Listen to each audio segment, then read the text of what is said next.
In physics, a massive object dictates the orbit of everything around it. For decades, the United States exerted that same gravitational pull globally. After 1945, Washington moved to stabilize a broken world by building its own architecture. It drove the creation of the United Nations, the World Bank, and the International Monetary Fund. With rivals rebuilding or contained, America held a near-total monopoly on high-end manufacturing and military reach. This allowed the U.S. to act as the primary author of the rules governing global trade. The post-war system functioned as it did because it was designed to align with American interests. But that alignment is fracturing. Today, the assumption of American authority is being met with open resistance in every corner of the globe. Massive coalitions of emerging markets are no longer just participating in the current system.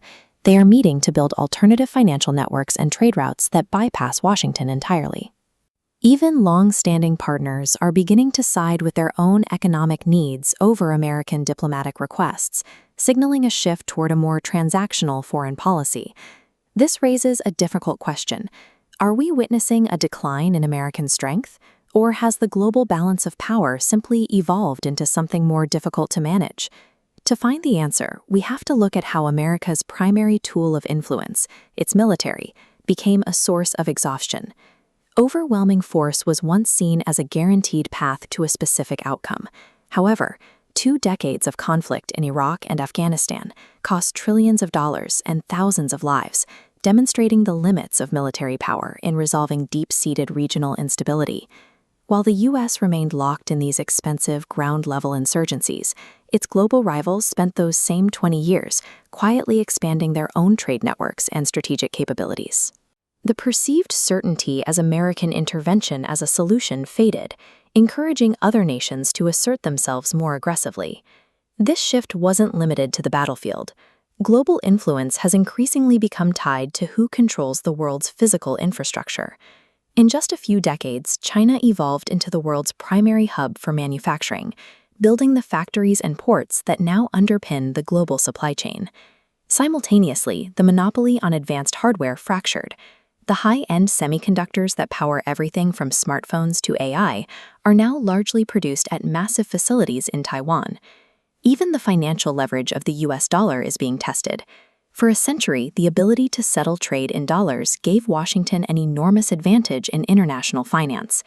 Now, multiple nations are conducting trade in their own local currencies, specifically to reduce their exposure to American sanctions and financial controls. The pillars of dominance, production, advanced technology, and currency are no longer exclusive American holdings. This diffusion of power has created a new diplomatic reality where smaller nations no longer feel the pressure to choose a single side.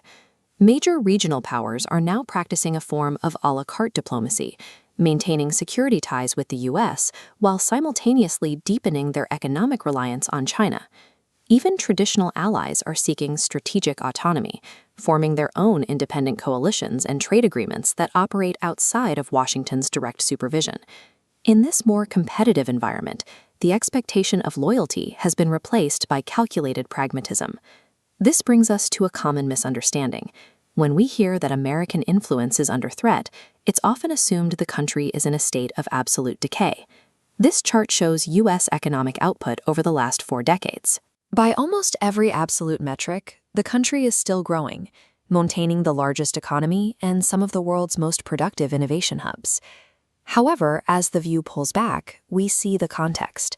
The economies of China, India, and other emerging markets are rising at much steeper angles, narrowing the gap between themselves and the United States. This pie chart illustrates the shift. While the American slice maintains its absolute volume, the rapid modernization of dozens of other nations has expanded the total size of the global economy. As the pie grows, Washington's percentage of the whole naturally decreases.